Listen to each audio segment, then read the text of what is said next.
ये कहानी है विशेक की। विशेक इंडियन आर्मी में है। 6 महीने पहले ही विशेक की नौकरी आर्मी में लगी है। उसके माता पिता गांव में ही रहते हैं। विशेक हर दिन अपनी माँ बाबूजी को फोन करता और उनसे उनका हाल समाचार लेता। उसके माँ बाबूजी भी उसके फोन का इंतजार करते। उससे बात हो जाती तभी वो लोग कोई दूसरा काम करते। फोन की घंटी बज रही है। विशेक के बाबूजी फोन उठाते हैं। बाबूजी प्रणाम। खुश रहो बेटा। बाबूजी मेरी सैलरी आ गई है, पैसे भेज दिए हैं, आप बैंक जाकर निकलवा लीजिएगा, ठीक है? और जल्द से जल्द घर के छप्पर की मरम्मत करवा लीजिएगा और अपना ध्यान रखिएगा। ठीक है बेटा, तुम भी अपना ध्यान रखना। ये कहकर बाबूजी ने फोन रख दिया। विशेक अपनी बैरक में जा ही रहा था कि बारिश होने लगी। बारिश को देखते ही उसे बचपन की कई बातें याद आने लगी। वो बहुत ही गरीब परिवार से आता था। उसके माता और पिता दोनों किसी दूसरे के खेत पर काम किया करते थे। घर का गुजारा बहुत ही मुश्किल से चलता था। विशेक गांव के ही सरकारी स्कूल में पढ़ता था। वो पढ़ने में बहुत अच्छा था। उसकी एक आदत थी कि वो हर रात सोने के पहले अपनी माँ से कोई ना कोई कहानी जरूर सुनता था। एक रात उसकी माँ उसे महाभारत के अर्जुन की कहानी सुना रही थी। माँ, अर्जुन ने ही क्यों मछली की आंख पर निशाना लगाया, बाकियों ने क्यों नहीं? बेटा, क्योंकि उसका लक्ष्य सिर्फ एक ही था, इसलिए उसका ध्यान इधर उधर नहीं भटका। विशेक ने उस दिन अपनी माँ की बात गांठ बांध कर रख ली और उसने बचपन में ही तय कर लिया कि उसे भविष्य में क्या करना है। वो अपने देश से बहुत प्रेम करता था, इसलिए वो चाहता था कि वो आर्मी में जाए। इसके लिए उसने 10 साल की उम्र से ही तैयारी शुरू कर दी थी। विशेक एक मैदान के चारों ओर दौड़ते हुए चक्कर लगा रहा है। 4 चक्कर हो गए, 1 चक्कर और पूरा कर लूं, तब घर जाऊंगा। विशेक हर दिन शाम और सवेरे मैदान के 5 चक्कर लगाया करता था। उस दिन भी उसने चक्कर पूरे किए और घर की ओर निकल पड़ा। लेकिन रास्ते में ही बारिश शुरू हो गई।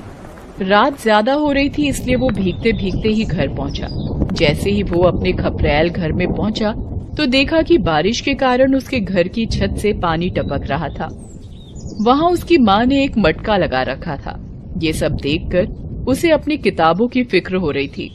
तू आ गया बेटा? माँ, मेरी किताबें। तेरी सारी किताबें मैंने पॉलीथीन में बंद करके रख दी हैं, वो नहीं भीगेंगी। तू जल्दी से हाथ मुंह धो ले, मैं तेरे और तेरे बाबूजी के लिए खाना लगा देती हूँ। अब कितना हाथ मुंह धोऊंगा माँ, पानी में पूरी तरह से भीग कर तो आ रहा हूँ। विशेक की बात सुनकर उसकी माँ मुस्कुरा दी। धीरे धीरे समय बीतता गया। विशेक की पढ़ाई और आर्मी में जाने की तैयारी साथ साथ चलती रही और पढ़ाई खत्म होते ही उसने जो लक्ष्य तय कर रखा था उसे जल्दी ही हासिल हो गया। उसे आज भी वो दिन याद है जब... अरे डाकिया बाबू, अब चिट्ठी में क्या लिखा है जो इतनी देर से पढ़े जा रहे हो? वो तो बाद में बताऊंगा, पहले मुंह तो मीठा करवाओ। डाकिया बाबू, सच कहूं तो घर में कुछ भी मीठा नहीं है, किसी और दिन आप खा लीजिएगा। पहले बताइए तो, इस सरकारी चिट्ठी में क्या लिखा है? अरे चाचा, विवेक की नौकरी लग गई है, नौकरी। हाँ, इंडियन आर्मी में। डाकिया ये बात बता ही रहा था कि विशेक भी वहाँ आ गया। उसके माता और पिता ने तुरंत उसे गले लगा लिया और ये खुशखबरी दी। कुछ दिन बाद विशेक के जाने का दिन आ गया। उसे याद है कि उसकी अम्मा और बाबूजी उस दिन कितना रोए थे। बचपन से जो बच्चा हर पल सामने रहता था, वो अचानक से बहुत दूर जाने वाला था। खैर, कुछ दिनों बाद ही विशेक ने एक अच्छा सा फोन बाबूजी को लाकर दे दिया और उन्हें वीडियो कॉलिंग भी सिखा दी। उसके बाबूजी ने कभी ऐसा फोन देखा नहीं था, इसलिए उन्हें दिक्कत तो बहुत हुई, लेकिन विशेक ने उन्हें सिखा दिया। बहरहाल, एक दिन विशेक के बाबूजी और अम्मा उससे वीडियो कॉल पर बात कर रहे थे। वाह बाबूजी, अपना घर तो एकदम बदल गया। तेरी मेहनत से ही बदला है बेटा। दीवार पक्की करवा दी, छत भी पक्की हो गई। बस इस बार अपनी अम्मा के आंखों का ऑपरेशन करवा दे, वो अब ठीक से देख नहीं पाती। कल भी चावल में कितने सारे कंकड़ निकले। हाँ हाँ, सिर्फ मेरी शिकायत करो, अपनी मत बताओ। कल खुद रात को ये गुसल खाने में गिर गए थे। अरे बाबूजी, आपने बताया नहीं? कहीं चोट तो नहीं लगी? अरे नहीं नहीं, वो जरा पाँव फिसल गया। झूठ मत बोलिए आप। बेटा, डॉक्टर ने इन्हें भी आंख के ऑपरेशन के लिए कहा है। तुम भी ना उसे परेशान करती रहती हो। अरे एक बार में दोनों का ऑपरेशन होगा तो कितने पैसे लग जाएंगे। पहले से ही घर में इतने पैसे खर्च हो गए हैं। बाबूजी, इसकी फिक्र आप मत कीजिए। इस बार की छुट्टियों में मैं दोनों का ऑपरेशन करवा दूंगा। विशेक की नौकरी लग जाने से उसके घर की आर्थिक स्थिति सुधर रही थी। विशेक इस बात से बहुत खुश था। एक रात आर्मी के सभी जवान अपनी बैरक में थे, तभी उन्हें पता लगा कि आतंकवादियों ने दुश्मन देश की मदद से उनके एक कैंप पर हमला कर दिया। उसमें कई सैनिक शहीद हो गए। ये खबर सुनकर आर्मी के सारे जवान गुस्से से भर गए। जवानों, हमें अपने सैनिकों की शहादत का बदला उन आतंकवादियों से जरूर लेना होगा।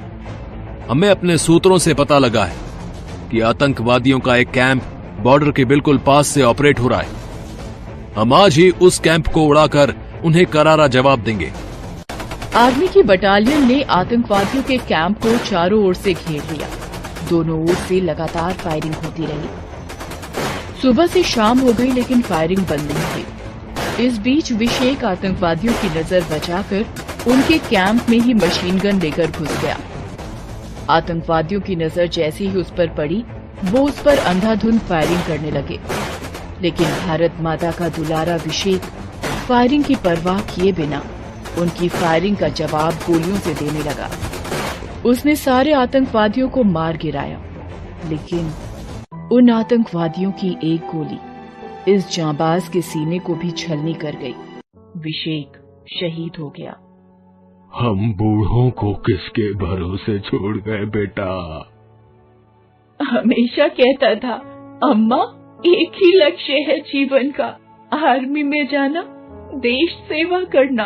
तुमने देश के लिए अपना फर्ज तो निभा दिया बेटा, लेकिन हम तो अकेले हो गए। अब हम किसके सहारे जिएंगे? विशेक के शहीद हो जाने से उसके माँ बाप पूरी तरह टूट गए थे। वो हमेशा रोते रहते। लेकिन जीवन का ये भी सत्य है कि दुख चाहे पहाड़ के बराबर ही क्यों ना हो, जीना तो पड़ेगा ही। दूसरी ओर अब घर में कोई कमाने वाला नहीं बचा था, इसलिए उन बूढ़े माँ बाप को फिर से खेतों में काम शुरू करना पड़ा।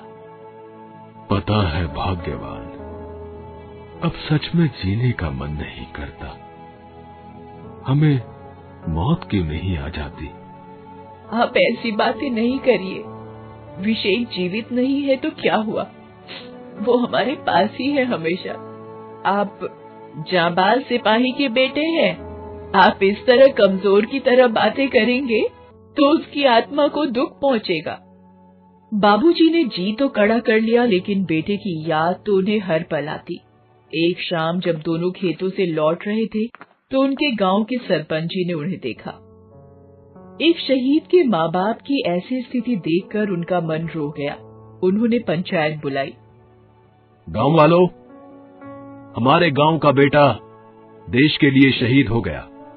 उसके बूढ़े माँ बाप को इस उम्र में भी खेत में काम करना पड़ रहा है। ये हमारे लिए शर्म की बात है। लेकिन हम क्या कर सकते हैं सरपंच जी? मैं चाहता हूं कि गांव के सारे लोग अपना हस्ताक्षर इस सफेद कागज में भरें। सफेद कागज में हस्ताक्षर? लेकिन क्यों?